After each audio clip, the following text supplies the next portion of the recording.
Saya pernah mendengar sampah menjadi rebutan. Tetapi apabila saya membaca buku ini, saya menjadi sangat terkejut. Kerana di dalam buku ini bukan lagi sampah yang menjadi rebutan, tetapi najis manusia. Tak tahu lebih lanjut? Setia bersama saya di channel Nursamila Samsudin.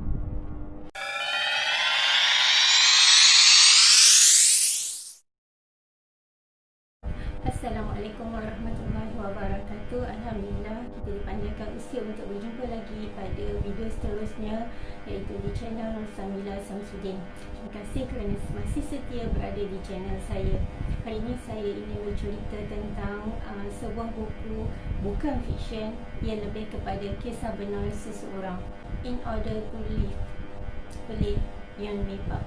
Saya membeli buku ini di LPH Subang dengan harga RM20.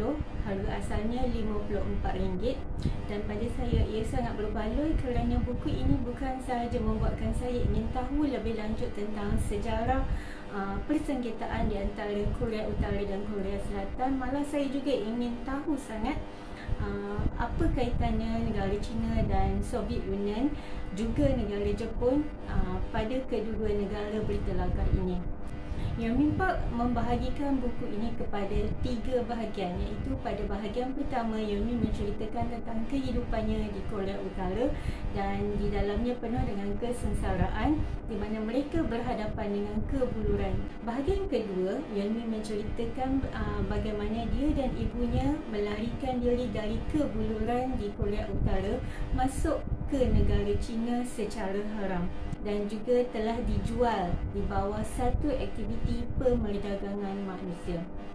Bahagian ketiga, Yeon Mi menceritakan pula bagaimana kehidupannya selepas dia melarikan diri dari negara China melalui satu gurun untuk lepas ke Korea Selatan. Di bahagian pertama ini, Yeon Mi menceritakan bahawa pemerintahan Korea Utara adalah satu pemerintahan diktator yang mana rakyatnya diajar untuk tidak bercakap atau mengulang cakap apa yang telah mereka dengar, terutamanya tentang pemerintah mereka. Mereka juga disuruh untuk tidak memberi pendapat, tidak bertanya soalan terhadap apa sahaja arahan yang dikeluarkan oleh kerajaan mereka.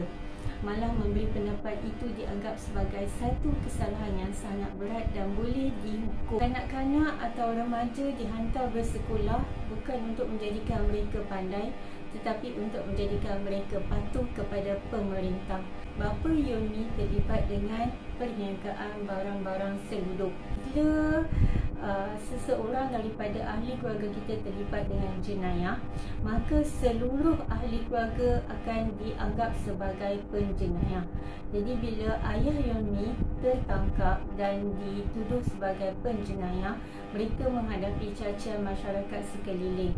Abang kepada ayah Yeon Mi sangat marah kerana ayah Yeon Mi telah membuatkan hidup mereka juga susah. Suatu hari, sewaktu ayah Yeon Mi berada di dalam tahanan, ibu Yeon Mi pergi mencari ayah Yeon Mi. Dia telah meninggalkan Yeon Mi yang pada ketika itu berusia 8 tahun dan kakak Yeon Mi berusia 10 tahun. Pada waktu itu adalah musim sejuk ya. Dia bagi duit pada kakak Yeon Mi, suruh jaga Yeon Mi, dia bagi sedikit makanan dan mereka dua beradik ditinggalkan selama sebulan. Bayangkan budak 8 tahun dan 10 tahun hidup tanpa mak bapak dan mereka tak pandai pun nak bajet-bajet makanan. Duit yang diberi oleh ibu mereka telah dihabiskan dalam masa 1 hari sahaja. Dan bila waktu malam mereka kesejukan, mereka tak pandai nak menyalakan unggun api untuk memanaskan badan. Okey, dan bila dia nyalakan pun dia nyalakan guna kayu api yang lembap. Jadi yang terhasil adalah asap dan mereka hampir lemas. Sebulan selepas itu ibu Yeon Mi pulang. Yeon Mi tak bagi ibu dia pergi lagi, tapi ibu dia terpaksa juga sebab ibu dia keluar bekerja ya untuk mencari duit dan cuba merasuah pihak berkuasa agar membebaskan suami dia. 7 bulan selepas itu Yeon Mi pulang dan mereka tak duduk dekat Haisan, mereka pindah ke Koun. Ada satu kejadian yang Yeon Mi ceritakan bahawa ada seorang lelaki kerana terlalu lapar menemui seekor lembu dan dia telah sembelih lembu tersebut untuk dijadikan makanan. Dia kemudiannya telah ditangkap dan dibunuh. Membunuh lembu itu adalah satu jenayah berat dan hukumannya adalah bunuh. Kenapa mereka menganggap bahawa membunuh dan memakan lembu itu sebagai satu jenayah berat? Kerana lembu itu pada mereka adalah satu haiwan yang telah bekerja untuk mereka, iaitu bekerja di sawah untuk membajak sawah, dan lembu itu adalah harta milik kerajaan. Membunuh dan memakan lembu bermaksud orang tersebut telah melakukan jenayah mencuri harta milik kerajaan.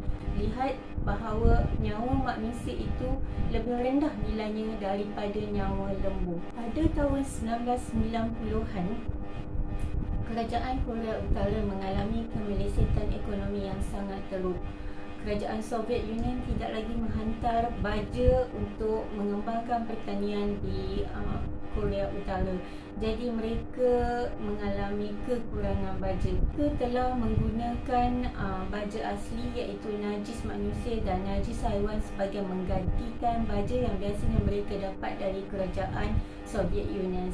Maka najis ataupun tahi manusia atau tahi haiwan itu menjadi sangat berharga pada era tersebut.